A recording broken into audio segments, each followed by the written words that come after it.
মই সেইসকল অভিভাৱক সেইসকল পৰামৰ্শদাতাক সুধিব বিচাৰো, জীয়াই থাকিবৰ কাৰণে বডিত 100% অক্সিজেনেই নালাগে, তেন্তে হলে নম্বৰত 100% কিয় লাগে বুলি আপুৰবুজকে লাগি আছে? নম্বৰৰ পিছত আমি এটা যন্ত্ৰ নিৰ্মাণ কৰিবৰ কাৰণে ৰেডি হৈ আছো, যে পৰৱৰ্তী কালত সেই যন্ত্ৰৰ দ্বাৰা সমাজখনৰ কাৰণে নিজৰ কাৰণে কিমানখিনি উৎপাদন দিব পাৰে। ঈশ্বৰ প্ৰভু শাস্ত্ৰই সৃষ্টি প্ৰণালী আৰম্ভণিৰ পৰা জীৱৰ কাৰণে মাত্ৰ 4টা আশ্ৰমেই দি পঠাইছিলে, ব্ৰহ্মচাৰ্য, গাহস্থ, বানপ্ৰস্থ আৰু সন্ন্যাস। সেই নম্বৰৰ পিছত দৌৰি থকাৰ কাৰণে মানৱ জাতিয়ে আজি এখন নতুন আশ্ৰম বনাই লোৱা হৈছে, এইখন হৈছে বৃদ্ধাশ্ৰম। যে ইয়াত বিভিন্নজন অভিভাৱক ওলাব, শিক্ষাৰ্থী ওলাব, যুৱ প্ৰজন্ম ওলাব, শিক্ষক সমাজ ওলাব, অধ্যাপকৰ পৰা প্ৰমুখ্য কৰি ৰাজনীতি বিষয়া সমস্তখিনি আছে। আধ্যাত্মিকতাৰ জ্ঞান যে ভাগৱত, গীতা শাস্ত্ৰ প্ৰমুখ্য কৰি আন সাত্বিক নিগম শাস্ত্ৰসমূহে প্ৰদান কৰি আহিছে।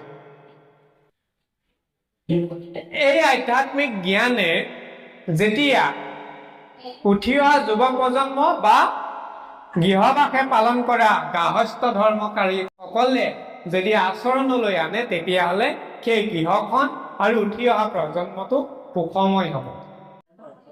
ধ্ৰুৱই যদি 3 বছৰত ল'ব পাৰিছিলে, প্ৰহ্লাদে যদি 5 বছৰত ল'ব পাৰিছিলে, তেতিয়াহ'লে আমি কিয় বিয়া হোৱাৰ পাছলৈ ৰৈ আছো, বৃদ্ধ কাললৈ ৰৈ আছো?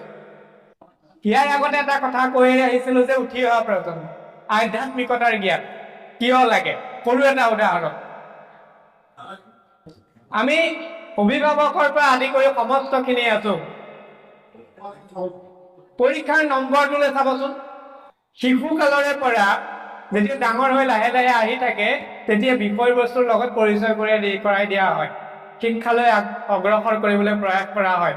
অভিভাৱকজনে, গাঁৱৰ মুধা ফুটাজনে, যিসকলে পৰামৰ্শদাতা সমস্তখিনিয়ে তেওঁক কেনেকৈ এজন মানৱৰ পৰা এটা যন্ত্ৰলৈ ৰূপান্তৰিত কৰাব পৰা যায়, তেওঁৰ পৰা কিমান উৎপাদন আহিব, তাৰ আমি কেলকুলেশ্যন কৰাত লাগি যাওঁ, আমি হিচাপ নিকাচ কৰাত লাগি যাওঁ। পিতৃ মাতৃয়ে আশা কৰি ল'ব এওঁক ডাঙৰ ইঞ্জিনিয়াৰ, ডাক্তৰ, মুৰব্বী, বিষয়া বনাম, তেওঁ এইখিনি কৰিব, তাৰ কাৰণে মোৰ বৃদ্ধকালটো এইটো এটা সংৰক্ষণ হ'ব, নিজৰ ঠাই টুকুৰা সংৰক্ষণ কৰাৰ, আৰু নিজৰ মান মৰ্যাদা পুত্ৰৰ কাৰণে কন্যাৰ কাৰণে কেনেকৈ বৃদ্ধি পাব, সেইটো কথা এটা কল্পনা কৰি লওঁ। ভিতৰৰ কথা, বাস্তৱ কথা কিন্তু প্ৰকাশিত ৰূপলৈ নাহে, মনত সেইখিনিয়ে গুণাৰ কথা হৈ থাকে, কিন্তু নিজে নিজক সুধি চালে উত্তৰটো ওলাব। পৰৱৰ্তী কালত কি হ'ল, সমাজখনে কোনে কি কৰি আছে সেইখিনি চকু ফুৰোৱা হৈ আছে। মোৰ ল'ৰাটোক কোনোবাই আঙুলি টোৱাইছে নেকি, কেনেকৈ মোৰ ল'ৰাটো একো ওপৰত থাকিব পাৰে, মোৰ ছোৱালীজনী কেনেকৈ খুব ওপৰত থাকিব পাৰে, তাৰ চিন্তা চৰ্চা, তাৰ হিচাপ নিকাচ আৰম্ভ হৈ গ'ল। যাৰ কাৰণে কি কৈছো, নম্বৰৰ পিছত দৌৰাই দিয়া হৈছে। 100 মাৰ্ক 100% লাগিবই। আমুকৰ ল'ৰা আমুকৰ ছোৱালীয়ে 90%, 98, 99 পালে নহয়, বোপা কোন তুমি গোসাঁই, কইনা আজলি গোসাঁনী, যত যি প্ৰিয় মৰমৰ মাত আছে, গোটেইকেইটাতে গৈ 100%টোৱে সীমাবদ্ধ হৈ যায়গে, 100টো লাগে। মই সেইসকল অভিভাৱক সেইসকল পৰামৰ্শদাতাক সুধিব বিচাৰো, জীয়াই থাকিবৰ কাৰণে বডিত 100% অক্সিজেনেই নালাগে, তেন্তে হলে নম্বৰত 100% কিয় লাগে বুলি আপুৰবুজকে লাগি আছে? যদি জীয়াই থাকিবৰ কাৰণে 100% অক্সিজেনে দেহাটোৱে ধাৰণ কৰিব নোৱাৰে, কিন্তু বহীখনত 100% লাগে বুলি নম্বৰৰ পিছত আমি এটা যন্ত্ৰ নিৰ্মাণ কৰিবৰ কাৰণে ৰেডি হৈ আছো, যে পৰৱৰ্তী কালত সেই যন্ত্ৰৰ দ্বাৰা সমাজখনৰ কাৰণে নিজৰ কাৰণে কিমানখিনি উৎপাদন দিব পাৰে। কাৰণ যন্ত্ৰহে উৎপাদন দিব পাৰে। পৰৱৰ্তী কালত কি হৈ আছে, এই যে নম্বৰৰ পিছত দৌৰাই থকা হৈছে, ঈশ্বৰ প্ৰভু শাস্ত্ৰই সৃষ্টি প্ৰণালী আৰম্ভণিৰ পৰা জীৱৰ কাৰণে মাত্ৰ 4টা আশ্ৰমেই দি পঠাইছিলে, ব্ৰহ্মচাৰ্য, গাহস্থ, বানপ্ৰস্থ আৰু সন্ন্যাস। সেই নম্বৰৰ পিছত দৌৰি থকাৰ কাৰণে মানৱ জাতিয়ে আজি এখন নতুন আশ্ৰম বনাই লোৱা হৈছে, এইখন হৈছে বৃদ্ধাশ্ৰম। সেইকাৰণে আজিৰ যুগত আশ্ৰম বোলে পঞ্চম আশ্ৰম, কি বৃদ্ধাশ্ৰম। যদি এই পঞ্চম আশ্ৰম বৃদ্ধাশ্ৰমত যদি আজিৰ পৰা 20 বছৰৰ পাছত যদি তলা লগাবলৈ মন আছে, মিউজিয়ামলৈ নিবলৈ মন আছে, তেতিয়াহ'লে গছৰ গুৰিটোতে পুলিটোতে কিন্তু এতিয়াই আধ্যাত্মিক শিক্ষাৰ প্ৰয়োজনীয়তা আছে, ঈশ্বৰ দৰ্শনমুখী কৰাৰ প্ৰয়োজনীয়তা আছে। আজি আমি 2-এটা বস্তু চাওঁ, পাঠলৈ ইয়াৰ পাছত আহিম আধ্যাত্মিকতাৰ জ্ঞান কিয় লাগে তাৰ আনিবৰ কাৰণে এটা প্ৰয়াস কৰি আছো। যিসকলৰ আধ্যাত্মিকতাৰ জ্ঞান আছে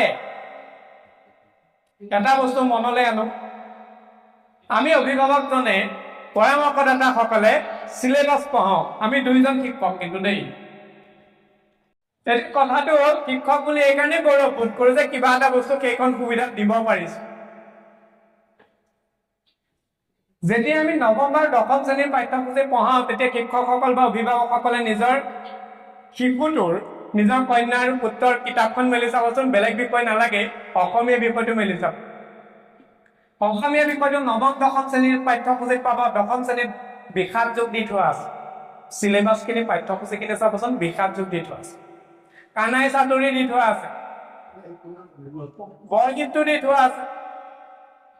আমি কিন্তু এই বস্তুখিনি স্পষ্টকৈ আমি উঠি অহা প্ৰজন্মক শিকাই দিয়া নাই। তাৰ উত্তৰটো লিখি নম্বৰটো কেনেকে আনিব লাগে সেইটো শিকাই দিছো হলে। পাৰ্থক্যটো চাওক, নিজকে নিজে সুধিলেই হ'ল যে বৰগীতটো উত্তৰটো লিখিলে কেনেকৈ ফুল মাৰ্কছ পাবা তাৰ আমি হিচাপ কৰি দি পঠাইছো, কিন্তু বৰগীতটোৱে কি কৈছে আমি সেইখিনি বুজাই দিয়া নাই।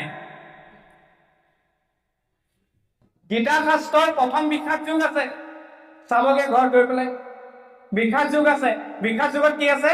কৃষ্ণৰ সন্মুখত অৰ্জুনে কেনেকৈ আত্মীয় কুটুম্বক দেখি গান্ধীক বধনু এৰি দিছিলে, কৃষ্ণই সেই সময়ত অৰ্জুনক কি জ্ঞান দিছিলে, কেনেকৈ ইন্দ্ৰিয়ক বশীভূত কৰি কৰ্মক কেনেকৈ কৰ্তব্য হিচাপে কৰিবলৈ দি আশাৰ পৰা দূৰত থাকিব দিছিলে, ইন্দ্ৰিয়ক কেনেকৈ বশীভূত কৰি চঞ্চল ৰূপী অৰ্জুনক কৃষ্ণই কেনেকৈ সংযমলৈ আনিছিলে, সেইখিনি কথা বিষাদ যুগত। সেই বিষাদ যুগৰ পাঠটো কিন্তু দশম শ্ৰেণীতে আছে, কিন্তু নম্বৰটো পাবৰ কাৰণে শিকাই দিলো, তাৰ ভিতৰত তত্ত্বখিনি বুজাই দিলো। যদি সেই বিষাদ যুগৰ তত্ত্বটো আমি বুজাই দিলোহেঁতেন, সেই অৰ্জুনে যেনেকৈ নিজৰ মনৰ অস্থিৰতা অশান্তি দূৰ কৰি স্থিতপজ্ঞ হব পাৰিছিলে, উঠি অহা প্ৰজন্ম নিজকে স্থিতপজ্ঞ বনাব পাৰিব। এই আধ্যাত্মিকতা জ্ঞান নথকাৰ ফলত কোনোবা এজন উঠি অহা প্ৰজন্মই, কোনোবা এজন লোকে এটা সময়ত জীৱনৰ তাৰণাত পৰি সংগ্ৰামত জয় লাভ কৰিব নোৱাৰিলো বুলি ভাবি আত্মহত্যাৰ পথ বাছি লয়। মেট্ৰিক পৰীক্ষাত পাছ কৰিব নোৱাৰিলে বুলি আত্মহত্যা উদাহৰণ অসমতে নালাগে, বিভিন্ন পৃথিৱীৰ বিভিন্ন ঠাইত আছে।